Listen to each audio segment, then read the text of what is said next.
Em Hebreus 13, 8 diz: Jesus Cristo é o mesmo ontem e hoje e eternamente. Amém. Podem sentar, irmãos. A versão aqui está dizendo: Jesus Cristo é o mesmo ontem, hoje e eternamente.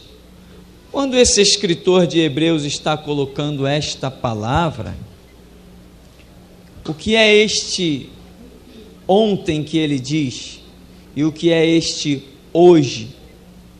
O eternamente, nós sabemos sem dúvida, eternamente ele é sempre o mesmo. Mas o ontem, ele está se referindo ao passado. Mas que passado é este que o autor de Hebreus está se referindo? Ele está se referindo, inclusive o livro de Hebreus é marcado pela analogia, as comparações do tempo da lei com o tempo da graça. Então, o ontem aqui do autor de Hebreus é o tempo da lei. São as manifestações de Cristo no Antigo Testamento. Ele está dizendo, Jesus Cristo é o mesmo. É uma matéria que em teologia nós estudamos chamada teofania. O que é essa teofania? É um estudo específico sobre as aparições de Jesus Cristo no Antigo Testamento. Por exemplo, quem apareceu para Josué? Jesus. Quem apareceu para Moisés? Jesus. Quem apareceu para Gideão? Jesus. Quem apareceu para Elias? Jesus.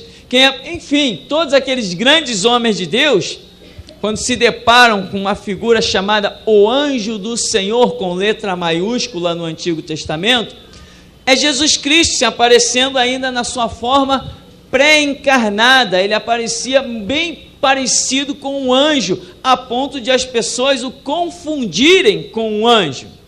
Quando o pai de Sansão, Manoé, fez aquelas ofertas todas, quando ele disse que haveria o nascimento de um menino, e deu todos aqueles rituais que caberiam sobre a vida do menino, Manoé fez o quê? Fez os preparativos e foi para adorá-lo e cultuá-lo, mas estava cultuando como se ele fosse apenas um anjo, e não como sendo a segunda pessoa da Trindade, e Jesus ali não aceitou a sua oferta, não aceitou os seus sacrifícios, porque não podia, ele não estava reconhecendo quem estava diante dele. Então, quando Jesus falou assim, olha, bota a tua oferta aí, bota tudo que você tem para colocar aí na pedra, bota aí. Quando ele colocou, Jesus sacou um cajado, tocou a pedra, incendiou o holocausto, incendiou tudo e entrou dentro da chama, subiu e foi para o céu. E ele diz assim, puxa, chamou a mulher dele, nós vamos morrer, vimos o anjo do Senhor face a face. Aí a mulher disse assim, ora, se Deus quisesse nos matar, não estaria aceitando o nosso sacrifício. Depois o anjo aparece para ele de novo e diz, não temas, não morrerás. Então, esse ontem é o Jesus que apareceu em todo o Antigo Testamento, mas ele está dizendo que ele é o mesmo quando? Hoje. Quando que é o hoje? O hoje é já, hoje é agora, o hoje é o tempo da graça. O hoje não era aquele dia em que este homem estava escrevendo isso aqui. O hoje é o tempo da graça, o ontem é o tempo da lei. Então, o hoje, a Escritura diz, se hoje ouvirdes a voz do Espírito Santo, não endureçais os vossos corações. Hoje é o tempo em que o Espírito Santo está sendo derramado, e manifesto. Lembra? E haverá nos últimos dias, diz Deus, que do meu Espírito derramarei sobre toda a carne, vossos velhos, vossas filhas, terão visões, terão sonhos, profetizarão, naqueles dias derramarei do meu Espírito. Hoje é o tempo da graça. Então, hoje, o autor de Hebreus está dizendo que aquele que apareceu no Antigo Testamento é o mesmo. E hoje nós queremos falar sobre algumas coisas, dentre elas, as provisões de Deus. Irmãos, os maiores milagres a nível de provisão estão no Antigo Testamento, até porque as narrativas do Antigo Testamento compreendem 39 livros. Só o Pentateuco compreende um período de dezenas de anos da história do povo de Israel, centenas de anos, e o tempo da graça, ele é bem limitado a poucas narrativas. Tem ali os evangelhos, Mateus, Marcos, Lucas e João. Jesus está multiplicando pães, multiplicando peixes, não faltava nada para os discípulos, ele está curando, ele está fazendo muitas coisas, mas esse mesmo Jesus é que opera no Antigo Testamento. Tem gente que pensa que Jesus só veio à existência a partir do nascimento com Maria, né? Isso é coisa de católico, isso é coisa de quem não conhece Bíblia. Esse Jesus é o mesmo. E o que nós queremos ver? Ele é o mesmo nos seus princípios, tá? Nos seus propósitos, nos seus objetivos. Ele vai salvar o que crê na sua palavra e vai condenar o que não crê. E ele é o mesmo nos seus feitos. Nós queremos lembrar que o Mar Vermelho abriu. Queremos lembrar que o maná desceu no deserto para alimentar o povo. Queremos lembrar que a rocha deu água e queremos perguntar: quem fez isso? Jesus Cristo. Que Jesus Cristo? O da Bíblia, o mesmo que nós servimos. Irmão, se Deus fez isso lá porque um povo estava guardando a sua palavra, ele tinha um propósito, ele tinha um objetivo, eu te pergunto, ele não fará contigo também? Simplesmente ele fará, porque ele é o mesmo. Mas ele será o mesmo quando? Quando que Deus será o mesmo? Ele será o mesmo quando eu crer que ele é o mesmo. Se eu duvidar, a Bíblia diz que sem fé, impossível. Quer dizer, está cortado. Quem não agrada a Deus está cortado. Vamos lembrar de mais um fato. Nós vimos aqui ainda há pouco mencionado. Elias. Elias está vivendo uma situação meio difícil. A própria palavra dele o estava perseguindo, porque ele se levantou em determinado momento com uma profecia e disse assim: olha, assim diz o Senhor, durante 3 anos e meio, que é justamente símbolo de parte do reinado do anticristo, né, profeticamente, mas durante 3 anos e meio não haverá chuva sobre a terra segundo a minha palavra. Quando Elias disse isso, acabou tudo, as nuvens cessaram, a terra começou a secar, e durante 3 anos e meio não choveu sobre aquela nação, conforme a palavra de Elias. Só que ele acabou sendo vítima. Os rios secaram, a comida ficou escassa, aí Elias foi para uma caverna, não foi? Quando chegou nessa caverna, o que aconteceu com Elias? Os corvos levaram alimento para Elias. Quem ordenou aqueles corvos para levar alimento lá naquela caverna? Você crê nessa história?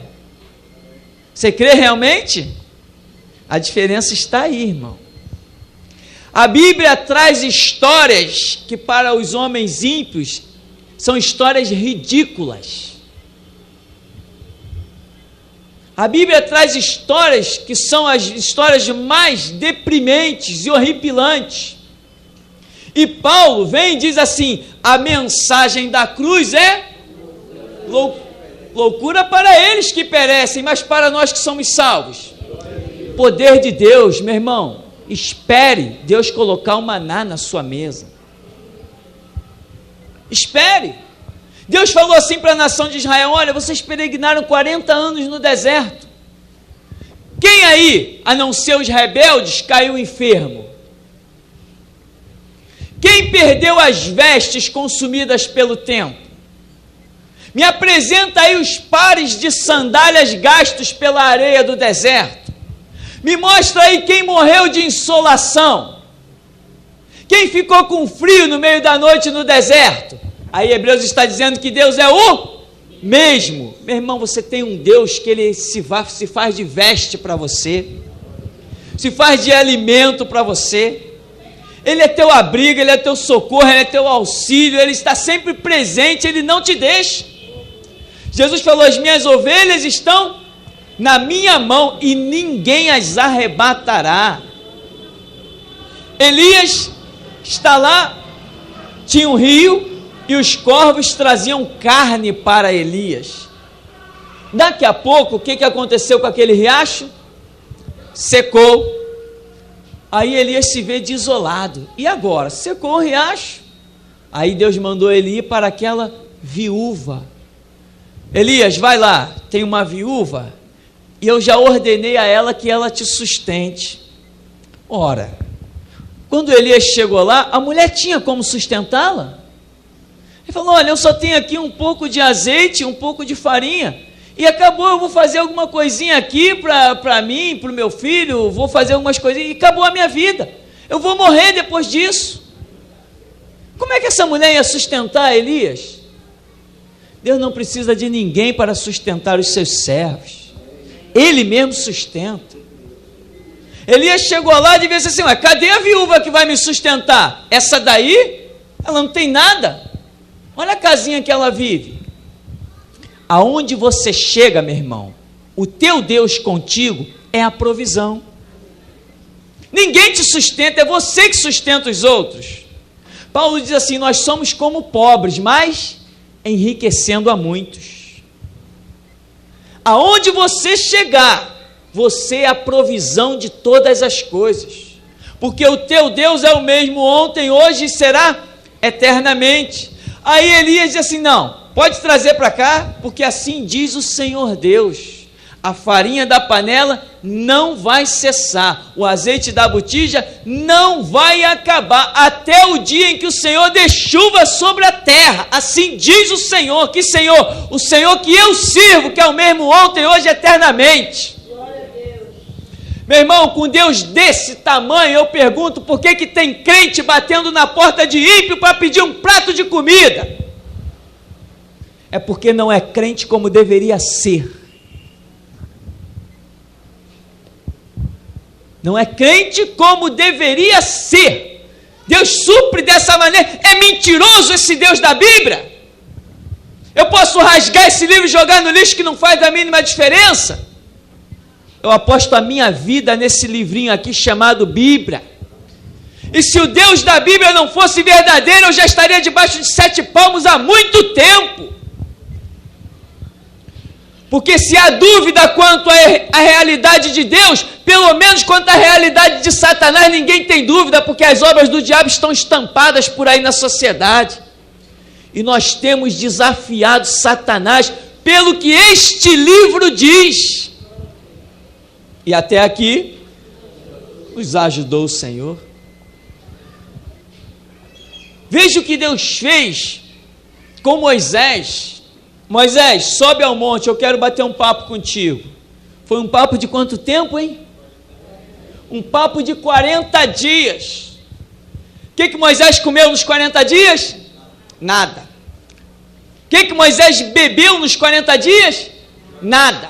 Quantas horas Moisés dormiu nos 40 dias? Nenhuma. Que Deus tremendo. 40 dias sem comer, sem beber e sem dormir. Eu te pergunto, meu irmão, eu mesmo te respondo: você só será derrotado se você quiser ser um derrotado, porque se você quiser ser vencedor, você tem Deus para isso. Nós temos um Deus inigualável. Aliás, não temos um Deus que se possa comparar a nada, porque só existe um Deus, o Deus da Bíblia. Só existe esse. Meu irmão, deixa eu dizer uma coisa: se você não está sendo um vencedor, aproveite esta noite para chorar lágrimas de sangue e dizer: Deus, me mostra o meu erro. Porque a Bíblia diz: de que se queixa o homem? Queixe dos seus próprios pecados. Está escrito: lâmpada para os meus pés é a tua palavra, luz para o meu caminho. Nunca vi desamparado o justo, nem a sua descendência mendigar o pão. Posso todas as coisas em Cristo que me fortalece. 1000 cairão ao meu lado, 10.000 à minha direita. Vamos parar de slogan. Vamos viver esse Deus realmente. Vamos experimentar essa glória de ser curado por Deus. Essa glória de Deus nos orientar na decisão certa. Irmão, olha, não estou vendo nenhuma ampulheta, nem estou vendo nenhum relógio, mas subiu ao meu espírito, o tempo se apressa. Não fica achando que você vai ter sempre uma chance e um novo culto para participar. Não fica achando isso não, se conserta mesmo. Deus tem a glória para revelar na sua vida, Ele é o mesmo. Nós servimos um Deus que eu, quando estou quieto no meu canto, eu fico, meu Deus, da onde saiu isso? De onde saiu esse Deus? Que quando nós éramos crianças ouvíamos falar num Deus tão inútil. Depois começamos a caminhar até dentro de igrejas e continuávamos a ouvir falar de um Deus inútil. Um Deus batista. Deus batista não presta, é inútil. Um Deus assembleiano é outro lixo. Deus assembleiano é outro lixo. Deus presbiteriano é outro lixo. Deus de denominação não presta, só serve um Deus que é o da Bíblia. Um Deus que só tem que operar de acordo com os moldes doutrinários de uma igreja. Isso é lixo, isso é esterco, meu irmão. De repente Deus fala e diz, não, eu sou o mesmo, eu sou da Bíblia. E quando eu opero, quem impedirá? Ninguém impera. Quando ele desembanha a espada, meu irmão, quem está na frente já era. Aí Moisés, 40 dias... Que coisa fantástica. Aí nós vemos esse Elias aí também, que depois de matar os profetas de Baal, quantos eram? 450.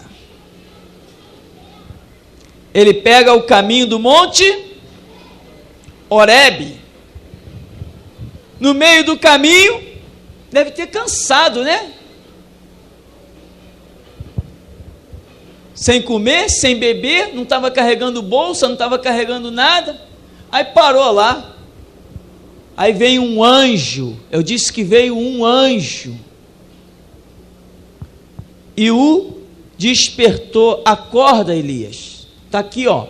Come, bebe. A tua caminhada é longa. E diz a Bíblia, e eu aposto a minha vida nisso, que com a força daquela comida que não foi feita por mãos humanas, aquela comida não tinha arroz, não tinha feijão, não tinha repolho. Aquela comida, meu irmão, não tinha sal, não era batata frita. Aquela comida é o poder de Deus na vida de um ser humano. Com a força daquela comida, com o poder de Deus, ele caminhou quanto tempo? 40 dias e 40 noites e não parou mais nem para comer, nem para beber, nem para dormir. Isto é que é Deus. Menos que isso eu não aceito servir esse Deus. Deus tremendo, Deus descomunal, Deus fantástico, Deus, simplesmente Deus, transcendental, que opera além do que pedimos ou pensamos. Depois de tudo aquilo, chegou ao Monte Horebe. Aí Deus diz assim: Elias, o que fazes aqui? Quanto tempo ele tinha caminhado? 40 dias e 40 noites. O que Deus falou para ele, hein, quando ele chegou lá naquele monte? Elias, volta. Quanto tempo ele tinha mais pela frente? 40 dias e 40 noites pelo mesmo deserto. Isso que é Deus. Quando Deus está na tua vida e te dá a direção, meu irmão, nem a fome acaba contigo, nem a sede, nem o cansaço, nada te destrói. Por isso que ele diz, e ele diz assim, eu velo sobre a minha palavra para cumprir, não é isso? E ele disse o quê? Quantos cairão ao teu lado? 1000 ao teu lado e 10.000 à tua direita. Aí eu pergunto, um Deus que pôde fazer isso, mandar um anjo descer lá do céu e alimentar um homem e dar uma força extraordinária a um homem, ele não pode livrar você de um acidente? Ele não pode livrar você de uma bala perdida? Ele não pode livrar você de uma peste, de uma mortandade que assola ao meio-dia ou qualquer hora do dia? Ele pode. Sabe quem é o teu Deus? Existia um poço lá em Israel. Como é que chamava aquele poço? Tanque de Betesda? Era esse? E diz a Bíblia que um anjo descia e fazia o quê? Agitava as águas. Foi quando Jesus viu que tinha um homem lá que há 38 anos era paralítico, né? E conversou com o homem. Você quer edificação? O que o homem disse assim? Olha, sempre que a água é agitada, ele via as águas serem agitadas. Sempre que a água é agitada, eu tento descer, mas eu não consigo, a minha enfermidade é muito terrível. Outro desce na minha frente e sai curado. Eu vejo dia após dia pessoas serem curadas aqui nesse tanque. Que água tinha naquele tanque? Água simples, H2O, mas o poder de Deus se manifestava, o anjo descia, agitava e a cura acontecia. Meu irmão, a Bíblia está dizendo que o teu Deus é o mesmo. Só que agora ele não precisa de um tanque, ele dá uma palavra em direção a você e qualquer enfermidade sai da tua vida. É tempo de despertarmos a fé. É tempo de crermos. É tempo de termos uma fé que as pessoas olhem para a gente e nos chamem de loucos. Só assim veremos a glória de Deus. As pessoas têm que nos chamar de fanáticos, mas eles não sabem que a nossa fé é fundamentada, estamos com o pé no chão, como Paulo diz assim, sabemos em quem temos crido, estamos certos que Ele é poderoso para guardar o nosso tesouro até o dia final. Você conhece alguns crentes caídos por aí, pelas sarjetas da vida? Você conhece crente que só sabe chegar perto de você para dizer assim, irmão, ora por mim. Irmão, ora lá na tua igreja por mim. Você conhece esse tipo de crente mendigo? Conhece? Esse tipo de crente que mora debaixo de ponte? Crente assim é o mesmo que está morando debaixo de ponte, meu irmão. O Evangelho de Jesus Cristo é poder de Deus, é glória de Deus, não é para ninguém te ver em sarjeta não, meu irmão. O Evangelho que Deus nos trouxe é revolucionário. O preço desse Evangelho é o maior preço que o homem já poderá ter ouvido. O sangue de um homem inocente derramado no Monte Calvário. Isso é alto demais, meu irmão. Para você ficar que nem um mendigo espiritual. Irmão, a prova está difícil, vocês oram por mim. Olha, eu vou dar o meu nome, nome do meu filho, vocês oram por mim. Não, meu irmão, nada disso. Você tem um Deus poderoso, entra no teu quarto, fecha a porta e fala com esse Deus, vê quem é Deus realmente. Nós servimos um Deus que não se pode esquadrinhar, nem a Bíblia com toda a glória revelada consegue deter a revelação desse Deus tremendo, e isso me deixa fascinado. Saber que nem a Bíblia revela tudo de Deus, isso me deixa, meu irmão, em êxtase. Nem esse livro glorioso não consegue descrever todo o conteúdo do nosso Deus. Por que alguns crentes são tão derrotados? No mundo você tem aflição, mas você não fica mergulhado nela não. Porque o vale da sombra e da morte é um vale, só um vale. Outra passagem nós vemos com Jesus, né? Que também foi sustentado 40 dias, 40 noites lá no deserto. Mas vamos falar de Eliseu. Eliseu também teve um caso lá, uma situação semelhante à de Elias, que chegou perto de uma mulher, também a situação era de seca, de escassez, e ele diz assim, mulher, o que tu tens em casa? Aí ela falou assim, eu só tenho um pouquinho de azeite, um pouquinho de farinha, vou preparar um cavaco para mim e para o meu filho e vamos morrer. Pensou logo na morte. Mas aonde tem um crente, meu irmão, a morte bate em retirada. Aonde tem um crente realmente remido e lavado no sangue de Jesus, ele pisa na cabeça do diabo, ele desfaz as obras de Satanás e ele leva prosperidade. Não leva prosperidade no bolso, nem na bolsa não, leva prosperidade no espírito. Quando abre a boca, Deus honra. Mulher, não vai morrer não, isso aí que tu falou que só tem isso em casa, pode trazer para mim. Porque Deus está preparando a chuva sobre a terra. Prepara para mim. E o que você tem em casa? Um pouquinho de azeite. Tem um pouquinho de azeite? Tá bem. Sai pedindo vasos emprestados de todo mundo aí. Depois fecha a porta e vai pegando do teu pouquinho e vai enchendo as outras vasilhas. Quem sustenta quem nessa terra? Quem é o sal da terra? Quem é a luz do mundo? Quem é que preserva esse mundo? O dia que a igreja sair dessa terra, meu irmão, só restará a meia-noite dos tempos, que é o reinado do anticristo, para assolar esse mundo e acabar com ele. E ainda tem mais, hein? O próprio Deus lançará as suas taças amargas de Apocalipse. Então, meu irmão, quem é o nosso Deus? Que Deus nós servimos? Se você, a sua vida, irmão, é aquela vida de, irmão, está difícil, irmão, está difícil, toda hora que vê um irmão, irmão, ora lá que eu não estou aguentando, meu irmão, deixa eu dizer uma coisa para você, você está derrotado, seu tempo de crente está passando e você não está vendo, está passando e você não está vendo. A Bíblia não mostra que quando um crente está na prova, ele está caído ou desanimado. A minha Bíblia não mostra. Se a sua mostra, depois você me fala isso.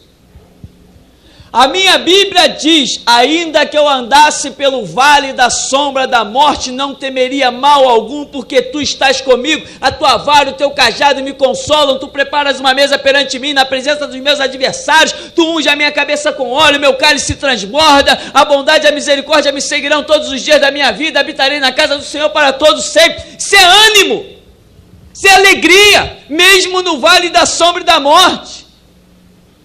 Daniel, eu vou mudar a lei. Não, rei, pode me jogar na cova dos leões, porque eu estou inocente diante do meu Deus. Sadraque, Mesaque, Abednego, olha aí, eu vou jogar vocês na fornalha. Quero ver quem é o Deus que pode livrar vocês. Olha, rei, pode nos jogar na fornalha. Aí, o nosso Deus tem poder para nos livrar, e mesmo que Ele não queira nos livrar, a tua estátua não vamos adorar. Sabemos em quem temos crido. Seja pela morte, seja pela vida, o glorificaremos com alegria. Vem Paulo, saiu a sentença de Paulo, combati o bom combate, completei a carreira e guardei a fé, agora eu estou indo em busca da coroa, que o Senhor dará a todo aquele que o ama.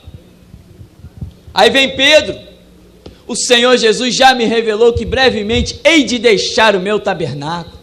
Vem Estevão, debaixo de uma chuva de pedras, eis que vejo os céus abertos e o Filho de Deus de pé à direita do Pai. Senhor Jesus, não lhes impute esse pecado, eles não sabem o que fazem.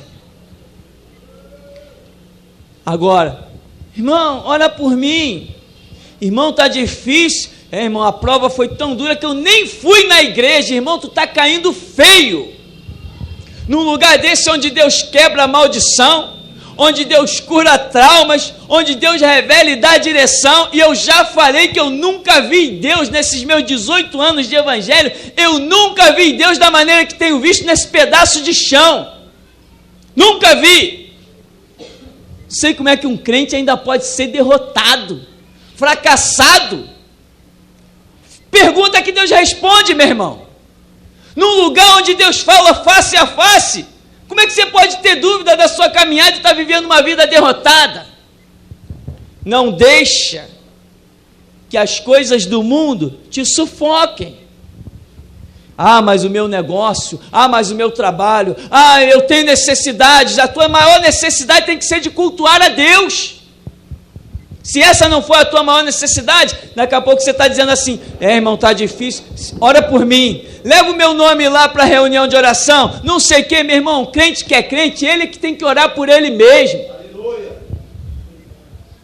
Crente que é crente, que anda com Deus, ele nunca perde o ânimo, ele nunca perde a força,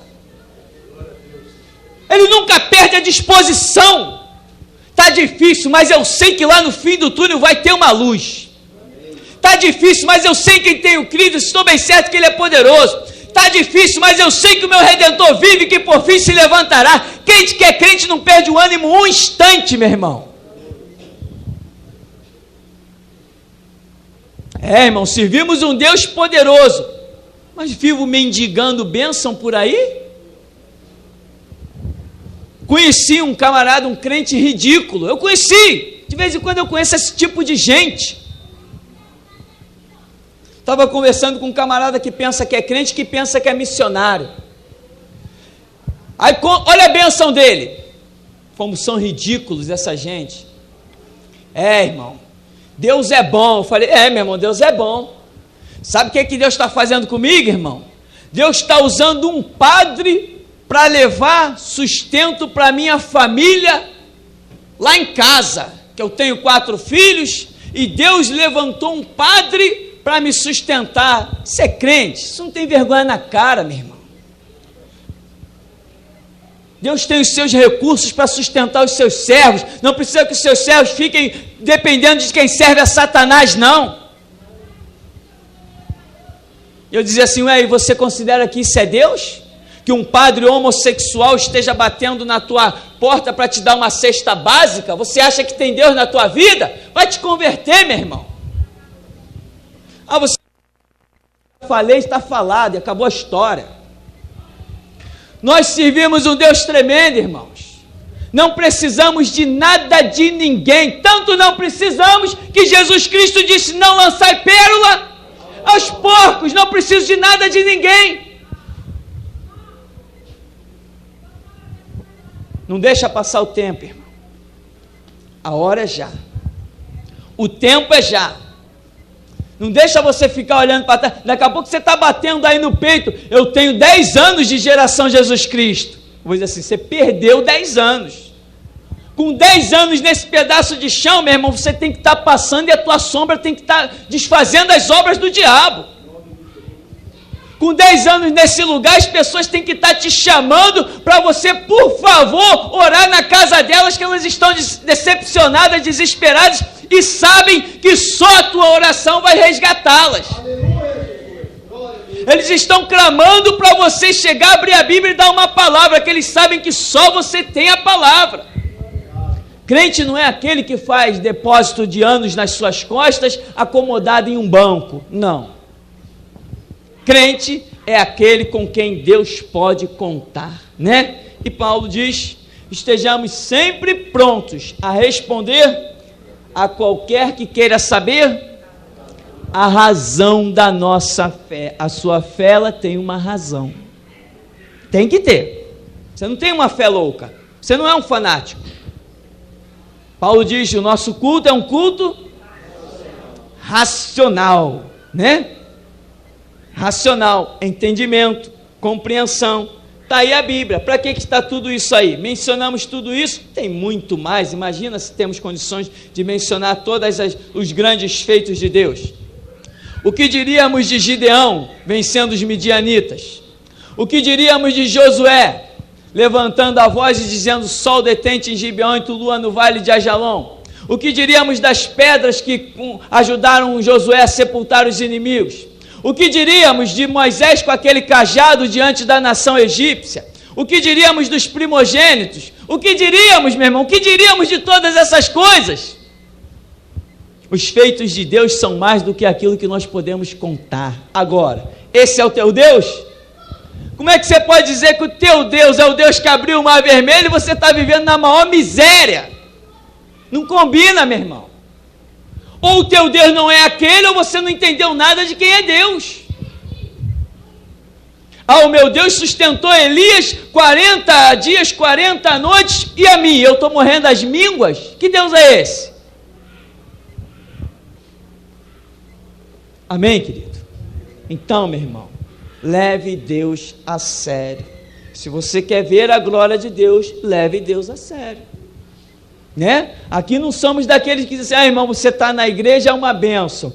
já vamos te dar um cargo para você ficar aí e servir Jesus. Conversa fiada, aqui nós não chamamos ninguém para servir Jesus. Se Jesus não te chamar para servi-lo, eu não chamo. Amém, meu irmão? Se ele não te chamar, eu que não vou te chamar mesmo, porque não foi homem que me chamou, eu jamais ousaria chamar outro homem. Quem me chamou foi ele, e para você servi-lo, quem tem que chamar é ele. A Escritura diz: rogai ao Senhor da seara. Nós rogamos, mas quem envia? É ele. Ele disse: rogai ao Senhor que envie trabalhadores para a sua seara. Rogar, a gente pode rogar: Senhor, a seara é grande, vidas estão morrendo, vidas estão perecendo, levanta obreiros, Deus. Mas se ele não levantar, meu irmão, não adianta nada. Então, você quer ser um instrumento de Deus? De um Deus tremendo, amém? Não um Deus social, mas um Deus que é o mesmo, ontem, hoje, amém? Então, querido, que você caia nessa realidade, não deixe o tempo passar, busque a face de Deus, porque Ele quer falar contigo, e quer usar a sua vida em nome de Jesus.